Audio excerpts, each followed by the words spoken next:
നമസ്കാരം, സ്വാഗതം നിലപാടിലേക്ക്. മാതാപിതാക്കളുടെ വിനാശകരമായ വിവരക്കേടുകൾ കുഞ്ഞുങ്ങളെ മരണക്കയത്തിലേക്ക് വലിച്ചെറിയുന്ന ദുരന്തത്തിൽ നിന്നും നമ്മുടെ കേരളത്തിന് ഇപ്പോഴുമില്ല പൂർണ്ണമുക്തി. മലപ്പുറത്തെ കോട്ടക്കലിൽ 1 വയസ്സുകാരനായ കുഞ്ഞിന് രോഗം മൂർച്ഛിച്ചിട്ടും ചികിത്സ കൊടുക്കാതെ തങ്ങളുടെ ഇരുണ്ട വിശ്വാസത്തിൻ്റെ ശ്വാസം കടക്കാത്ത മുറിയിലിട്ട് കൊന്നുകളഞ്ഞ സംഭവം മനസാക്ഷിയുള്ള മനുഷ്യരെയെല്ലാം പിടിച്ചുലയ്ക്കും. മോഡേൺ മെഡിസിനെതിരെ വ്യാപകമായ രീതിയിൽ പ്രചരണം നടത്തിയിരുന്ന കോട്ടക്കൽ സ്വദേശികളായ ദമ്പതികളാണ് 1 വയസ്സുകാരനായ മകൻ SN അർഹൻ്റെ തുടർന്ന് ജീവിക്കാനുള്ള അവകാശത്തെ തങ്ങളുടെ സ്വാർത്ഥ താൽപ്പര്യത്താൽ കുഴിച്ചു മൂടിയത്.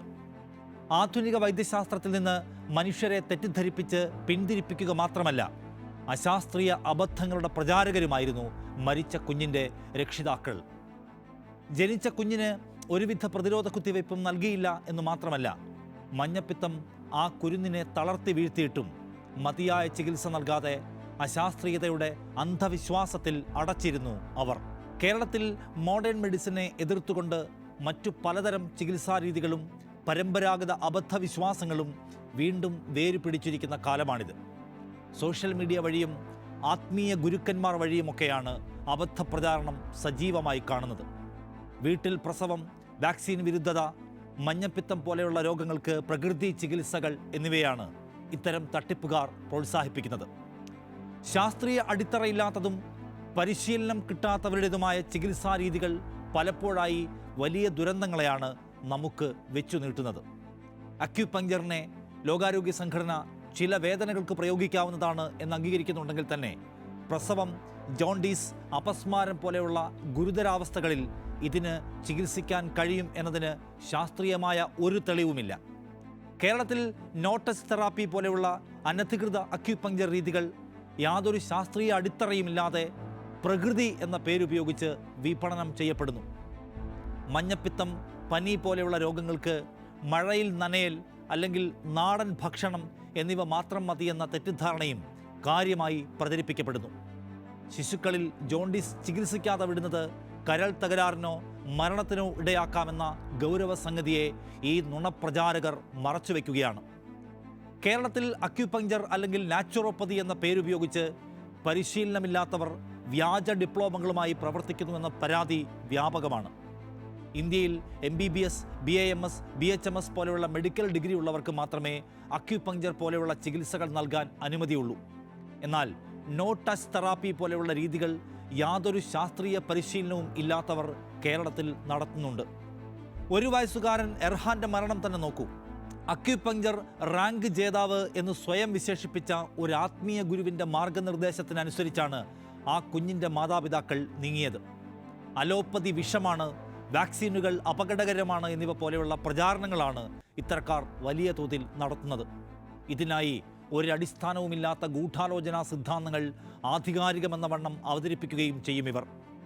ആധുനിക വൈദ്യശാസ്ത്രവും മരുന്നു കമ്പനികളും ചേർന്ന് മനുഷ്യരെ പരീക്ഷണ വസ്തുവാക്കുന്നു എന്നും കച്ചവട താൽപ്പര്യങ്ങൾക്കായി ദുരുപയോഗം ചെയ്യുന്നു എന്നുമൊക്കെ സ്ഥാപിച്ചാണ് ഈ നിഗൂഢ താൽപ്പര്യക്കാർ മനുഷ്യർക്ക് മരണമുനമ്പ് കാട്ടിക്കൊടുക്കുന്നത്.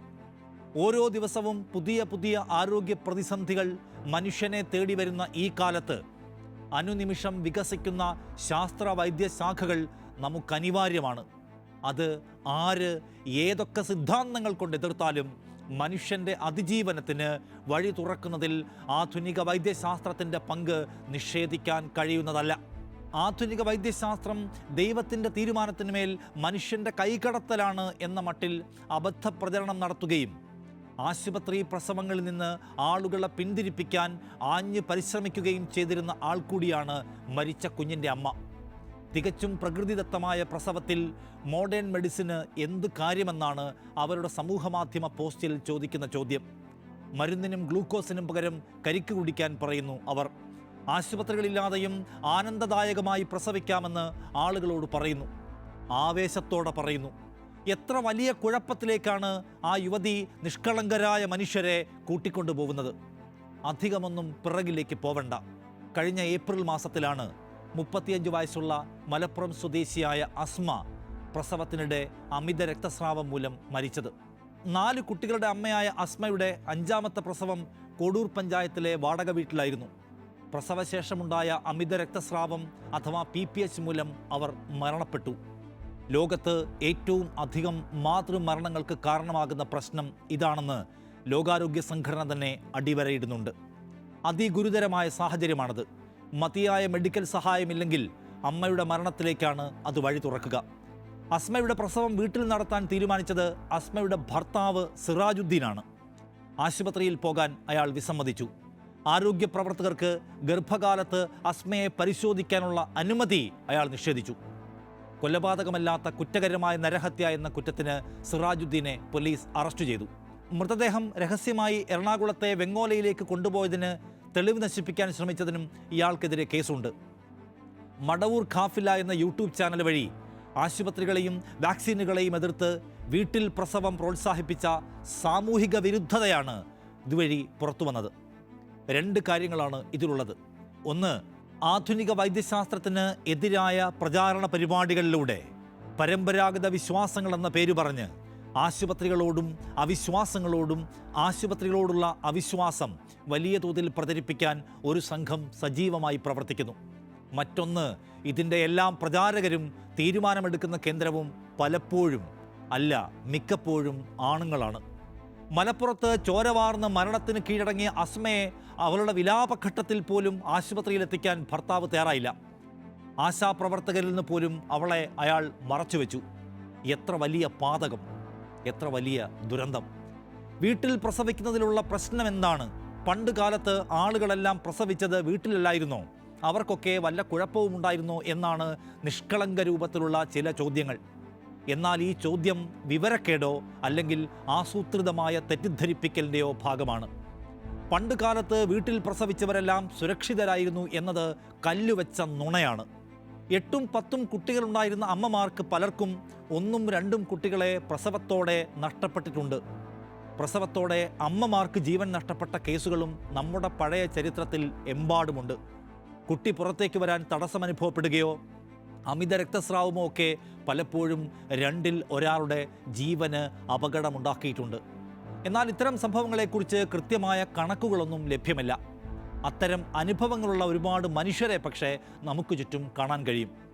ഒരു കുടുംബത്തിൽ 8ഉം 10ഉം കുഞ്ഞുങ്ങളുണ്ടായിരുന്ന കാലത്ത് 1ഓ 2ഓ കുഞ്ഞുങ്ങളെ പ്രസവത്തോടെ നഷ്ടപ്പെട്ട കഥ കുറച്ചുകൂടി ലളിത മനസ്സോടെയാണ് പഴയ ആളുകൾ പലപ്പോഴും പങ്കുവെച്ച് കാണുക. ഇന്ന് പക്ഷേ നമ്മുടെ കുടുംബങ്ങളിലെ ആൾ സംഖ്യ എടുത്താൽ അത്ര ലളിതമായി നമുക്ക് ഈ പ്രശ്നത്തെ കാണാൻ കഴിയില്ല. വീട്ടിൽ തന്നെ പ്രസവിക്കണം എന്ന് വാദിക്കുന്നവർ മുന്നോട്ട് വയ്ക്കുന്ന ന്യായങ്ങൾ എന്തെല്ലാമാണ്? അതിലെ പൊള്ളത്തരങ്ങൾ എത്രയാണ്? അത് പ്രത്യേകം പരിശോധിക്കണം. ഈ രാജ്യത്ത് എല്ലാവർക്കും ആശുപത്രികളിൽ പ്രസവിക്കാൻ കഴിയുന്ന സാഹചര്യമുണ്ടോ? ആശുപത്രി കിട്ടാതെ വീട്ടിൽ പ്രസവിക്കുന്ന എല്ലാവരും മരിച്ചു പോവുകയാണോ എന്നാണ് ഏറ്റവും വലിയ ചോദ്യങ്ങളിലൊന്ന്. ഇന്ത്യയിൽ എല്ലായിടത്തും എല്ലാവർക്കും ആശുപത്രിയിൽ പ്രസവിക്കാൻ കഴിയുന്ന സാഹചര്യം ഇല്ല. അത് വസ്തുതയാണ്. ഉത്തരേന്ത്യയിലേക്ക് പോയാൽ എല്ലാ അമ്മമാരും ആശുപത്രിയിലല്ല പ്രസവിക്കുന്നത്. ആരോഗ്യ ബോധവൽക്കരണത്തിൻ്റെ കുറവും അതിലുപരി ആശുപത്രികളുടെ ലഭ്യത കുറവുമാണ് അതിന് കാരണം. എന്നാൽ അവിടങ്ങളിലെല്ലാം വീട്ടിൽ പ്രസവിക്കുന്നവർ സുരക്ഷിതരാണോ? ഉത്തർപ്രദേശ് മാത്രം ഉദാഹരണമായി എടുക്കാം. അവിടെ 25 മുതൽ 42% പേർ ഗ്രാമീണ മേഖലയിൽ വീട്ടിലെ പ്രസവം തിരഞ്ഞെടുക്കുകയോ അതിന് നിർബന്ധിതരാവുകയോ ചെയ്യുന്നു. അങ്ങനെ വീട്ടിൽ പ്രസവിക്കുന്ന 42% പേരും സുരക്ഷിതരല്ലേ എന്ന ചോദ്യം ചോദിക്കരുത്. അതിൽ 62% ആളുകൾ അങ്ങേയറ്റം അപകടകരമായ സാഹചര്യങ്ങളിൽ പ്രസവിക്കുന്നുവെന്നാണ് പഠനങ്ങൾ പറയുന്നത്. ഉത്തർപ്രദേശിലെയും ബീഹാറിലെയും മാതൃശിശു മരണനിരക്ക് പരിശോധിക്കണം. അത് ദേശീയ ശരാശരിയേക്കാൾ കൂടുതലാണ്. പ്രസവ സമയത്തെ അടിയന്തര സാഹചര്യങ്ങൾ കൈകാര്യം ചെയ്യാനുള്ള സൗകര്യങ്ങളുടെ അഭാവം, പരിശീലനം കിട്ടിയ മെഡിക്കൽ ഉദ്യോഗസ്ഥരുടെ അഭാവം, ഇവയാണ് ഇത്തരം മരണങ്ങളുടെ കാരണമെന്ന് സർക്കാരിൻ്റെ തന്നെ കണക്കുകൾ ചൂണ്ടിക്കാണിക്കുന്നു. പ്രസവശേഷമുള്ള അമിത രക്തസ്രാവം വീട്ടിൽ ചികിത്സിക്കാൻ കഴിയാത്തതാണ്.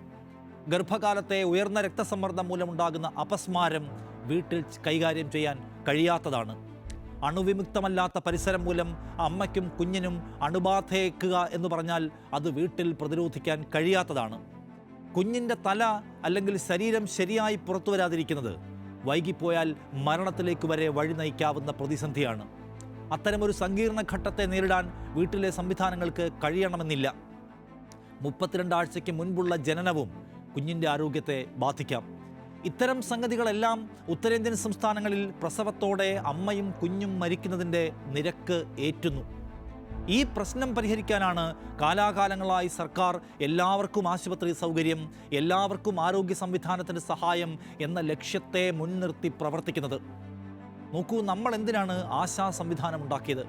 പ്രസവത്തിന് ശേഷമുള്ള മതിയായ ശ്രദ്ധ, കുഞ്ഞുങ്ങളുടെ സുരക്ഷിതമായ അതിജീവനം എന്നിവയെ കൂടി മുൻനിർത്തിയാണ് കേന്ദ്ര സർക്കാർ ആശാ പദ്ധതി കൊണ്ടുവരുന്നത്. ഉത്തരേന്ത്യയിൽ അത്തരം സംവിധാനങ്ങൾ അത്യന്താപേക്ഷിതം. പിന്നെ വേറെ ഒരു പ്രശ്നം വീട്ടുപ്രസവക്കാർ ഉന്നയിക്കുന്നത് സ്വകാര്യ ആശുപത്രികളുടെ ലാഭക്കൊതിയെക്കുറിച്ചാണ്.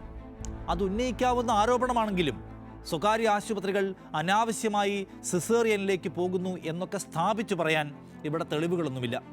അങ്ങനെ സ്വകാര്യ ആശുപത്രികളെ അത്രയും ഭയമുള്ളവർ സർക്കാർ ആശുപത്രികളെ സമീപിക്കട്ടെ. ലോകത്തെ തന്നെ ഏറ്റവും മികച്ച പൊതുജനാരോഗ്യ സംവിധാനമുള്ള കേരളത്തിൽ നാം എന്തിന് അതിന് മടിക്കണം? അല്ലെങ്കിൽ ഓരോരുത്തർക്കും അവരവർക്ക് വിശ്വാസമുള്ള ആശുപത്രികളെ സമീപിക്കാവുന്നതേ ഉള്ളൂ. ആ പേര് പറഞ്ഞ് നമ്മുടെ സ്ത്രീകളെയും പിറക്കാനിരിക്കുന്ന കുഞ്ഞുങ്ങളെയും മരണമുനമ്പിലേക്ക് കൊണ്ടുപോകരുത്. വിദേശ രാജ്യങ്ങളിൽ ആളുകൾ വീട്ടിൽ പ്രസവിക്കുന്നുണ്ടല്ലോ എന്നാണ് വേറൊരു ന്യായമായി പറയുന്നത്. വിദേശത്ത് സ്ത്രീകൾ വീടുകളിൽ പ്രസവിക്കുന്നതിന് കൃത്യമായ പ്രൊഫഷണൽ ഹെൽപ്പുണ്ട്. ഉദാഹരണത്തിന് നെതർലാൻഡ്സിൽ 15 മുതൽ 20% വരെ പ്രസവങ്ങൾ വീട്ടിലാണ്. പക്ഷേ പരിശീലനം കിട്ടിയ മിഡ്വൈഫുകൾ ഇവ നിയന്ത്രിക്കുന്നു. ഇവർക്ക് മാതൃശിശു ആരോഗ്യ പരിചരണത്തിൽ വിദഗ്ധ പരിശീലനം കിട്ടിയിട്ടുണ്ട്. സങ്കീർണതകൾ കൈകാര്യം ചെയ്യാനുള്ള കഴിവുണ്ട്. UK വീട്ടിൽ പ്രസവിക്കുന്നവർക്ക് 30 മുതൽ 60 മിനിറ്റിനുള്ളിൽ ആശുപത്രിയിലെത്താൻ കഴിയുന്ന സംവിധാനം ഒരുക്കിയിരിക്കും. മിഡ്വൈഫുകൾക്ക് ആശുപത്രിയിലെ അടിയന്തര സംവിധാനവുമായി നേരിട്ട് ബന്ധപ്പെടാനുള്ള സൗകര്യവുമുണ്ട്. അതുമാത്രവുമല്ല, കുറഞ്ഞ റിസ്ക്കുള്ള ഗർഭിണികളെ മാത്രമാണ് വീട്ടിൽ പ്രസവിക്കാൻ അനുവദിക്കുക അല്ലെങ്കിൽ തിരഞ്ഞെടുക്കുക. വീട്ടുപ്രസവത്തിന് സഹായിക്കുന്ന മിഡ്വൈഫുകൾ ഓക്സിജൻ സംവിധാനങ്ങൾ, മറ്റ് ഉപകരണങ്ങൾ, പോസ്റ്റ്മോർട്ടം രക്തസ്രാവത്തിനുള്ള മരുന്നുകൾ എന്നിവ കൊണ്ടുപോകാറുണ്ട്. ടെക്നോളജിയുടെ സഹായത്തോടെയാണ് അവിടുത്തെ മിഡ്വൈഫുകൾ സുരക്ഷിത പ്രസവം ഉറപ്പാക്കുന്നത്. ഇതൊന്നും മനസ്സിലാക്കാതെയാണ് അവിടങ്ങളിൽ എല്ലാവരും വീട്ടിലല്ലേ പ്രസവിക്കുന്നത്, പിന്നെ ഇവിടെ എന്താ കുഴപ്പമെന്ന മണ്ടൻ ചോദ്യം ഇവിടെ ചിലർ ചോദിക്കുന്നത്. ആഗോള മാതൃമരണങ്ങളിൽ 25% PPH മൂലമാണ്, അതായത് പ്രസവത്തിന് ശേഷമുള്ള അമിതമായ രക്തസ്രാവം. ഓക്സിറ്റോസിൻ പോലെയുള്ള മരുന്നുകളോ പരിശീലനമുള്ള സഹായികളോ ഇല്ലെങ്കിൽ ഇത് മാരകമായി മാറും. നീണ്ടു നിൽക്കുന്ന പ്രസവം അഥവാ സമയദൈർഘ്യമുള്ള പ്രസവം ശിശുവിൻ്റെ ശ്വാസതടസ്സത്തിനോ അമ്മയ്ക്ക് ഫിസ്റ്റുല പോലെയുള്ള സങ്കീർണതകളോ സൃഷ്ടിക്കാം. ശ്വാസതടസ്സം, അകാല ജനനം എന്നിവ ആഗോളതലത്തിൽ 2.7 ദശലക്ഷം ശിശു മരണങ്ങൾക്ക് കാരണമാകുന്നുവെന്ന് കണക്കുകൾ പറയുന്നു. ഇന്ത്യയിൽ ആധുനിക ഉപകരണങ്ങളോ പരിശീലനമുള്ളവരോ വ്യാപകമായി ലഭ്യമല്ല. മറ്റു രാജ്യങ്ങളെപ്പോലെയല്ല നമ്മുടെ നാട്ടിലെ സ്ഥിതി. കണക്കുകളും ശാസ്ത്രവും എന്തുതന്നെയായാലും ഞങ്ങൾ ഞങ്ങളുടെ ബോധ്യത്തിൽ തന്നെ മുന്നോട്ടു പോകും എന്ന് പറയാനൊക്കെ ആളുകൾക്ക് അവകാശമുണ്ട്. പക്ഷേ മനുഷ്യരുടെ ജീവനെ അപകടത്തിലാക്കുന്ന കാര്യത്തിൽ ആ അവകാശ പ്രഖ്യാപനത്തിന് അത്ര കയ്യടി കിട്ടില്ല. മൈ ബോഡി മൈ റൈറ്റ് എന്ന് വെച്ചാൽ സ്വന്തം ശരീരത്തെക്കുറിച്ച് തീരുമാനമെടുക്കാനുള്ള അവകാശമാണ്. ആ അവകാശം തന്നെ ഈ രാജ്യത്ത് പരിമിതമാണ്. അതിലേക്ക് വരാം. അതിനു മുൻപ് എൻ്റെ ശരീരം എൻ്റെ അവകാശമെന്ന വാദം അമ്മയുടെ ശരീരത്തെക്കുറിച്ച് മാത്രമേ ആകാൻ പാടുള്ളൂ. മൈ ബോഡി മൈ റൈറ്റ് അമ്മയുടെ അവകാശങ്ങൾക്ക് ഊന്നൽ നൽകുമെങ്കിലും ശിശുവിൻ്റെ ജീവനും ആരോഗ്യവും പരിഗണിക്കേണ്ടത് ഒരു ധാർമ്മിക ഉത്തരവാദിത്തമാണ്. മെഡിക്കൽ പിന്തുണയില്ലാതെ വീട്ടിൽ പ്രസവിക്കുന്നത് ശിശുവിൻ്റെ ശ്വാസതടസ്സം, അകാല ജനനം, അണുബാധ എന്നിവയിലൂടെ മരണത്തിന് പോലും കാരണമായേക്കാം. ശരീരത്തിനകത്തുള്ള കുഞ്ഞിനെ ഒരു മരണ റിസ്കിലേക്ക് തള്ളിയിടാൻ ഏത് അമ്മയ്ക്കാണ് അവകാശം? കുട്ടി മരിച്ചു പോയിക്കോട്ടെ, അതെൻ്റെ ബോഡി റൈറ്റുമായി ബന്ധപ്പെട്ട കാര്യമാണെന്ന് ചോദിക്കാൻ കഴിയുമോ? MDMA ഉപയോഗിക്കുന്ന ഒരാൾ മൈ ബോഡി മൈ റൈറ്റ്, ഞാനത് ഉപയോഗിക്കും, ചാകും, അത് നിങ്ങളാരാണ് ചോദിക്കാൻ എന്ന് പറയാൻ തുടങ്ങിയാൽ പിന്നെ ഈ ഭരണകൂടത്തിന് എന്താണ് റോൾ? നിയമങ്ങൾക്കും സംവിധാനങ്ങൾക്കും എന്താണ് മൂല്യം? മൈ ബോഡി മൈ റൈറ്റ് എന്ന ആശയത്തിന് അങ്ങനെ പലതരത്തിലുള്ള പ്രശ്നങ്ങളുമുണ്ട്. ഈ ആശയം പറഞ്ഞാൽ ആത്മഹത്യ ചെയ്യുന്ന ആൾക്കാരെ തടുക്കാൻ പറ്റുമോ? ആത്മഹത്യാശ്രമം കുറ്റകരമാക്കപ്പെട്ട ഒരു നാട്ടിലാണ് നാം ജീവിക്കുന്നത്. അതുകൊണ്ട് എൻ്റെ ശരീരത്തിൽ ഞാൻ ഇഷ്ടമുള്ളത് ചെയ്യുമെന്ന് പറഞ്ഞാൽ അത് കഴിയുന്ന ഒരു ആധുനിക സമൂഹത്തിലല്ല നമ്മുടെ ജീവിതം. വീട്ടിൽ പ്രസവിച്ചിട്ടും ഒരു കുഴപ്പവുമില്ലാതെ അതിജീവിച്ചവർ ഒരുപാട് പേരുണ്ടാവും, ഉണ്ട്. പക്ഷേ ആ ഒറ്റ തീരുമാനത്തിൻ്റെ പേരിൽ ജീവൻ നഷ്ടപ്പെട്ടവരുണ്ട് എന്ന് കാണണം. ഒരു പ്രശ്നം, ഒരു റിസ്ക് വന്നാൽ അതിനെ സപ്പോർട്ട് ചെയ്യാൻ കഴിയുന്ന മെഡിക്കൽ സംവിധാനങ്ങൾ ഉണ്ടാവുക എന്നുള്ളത് പരമപ്രധാനമാണ്. ഇതൊന്നും വേണ്ട, ഞങ്ങൾ ഞങ്ങളുടെ വഴിക്ക് പ്രസവിച്ചോളും എന്ന് പറയുന്നവരെ നാം ഒരിക്കലും പ്രോത്സാഹിപ്പിക്കരുത്.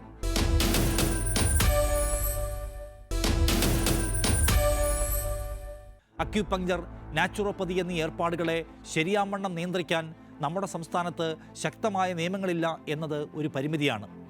അനധികൃത സ്ഥാപനങ്ങൾ വ്യാജ സർട്ടിഫിക്കറ്റുകൾ നൽകുന്നത് കണ്ടെത്താനോ നടപടിയെടുക്കാനോ സർക്കാരും തയ്യാറാകുന്നില്ല എന്നിടത്താണ് നിരാശ. ഈ സാഹചര്യം മുതലെടുത്താണ് ഇതിലെ പ്രാക്ടീഷണർമാർ പ്രസവം പോലെയുള്ള ഗൗരവമുള്ള പ്രക്രിയകൾ നടത്താൻ ഇറങ്ങി പുറപ്പെടുന്നത്.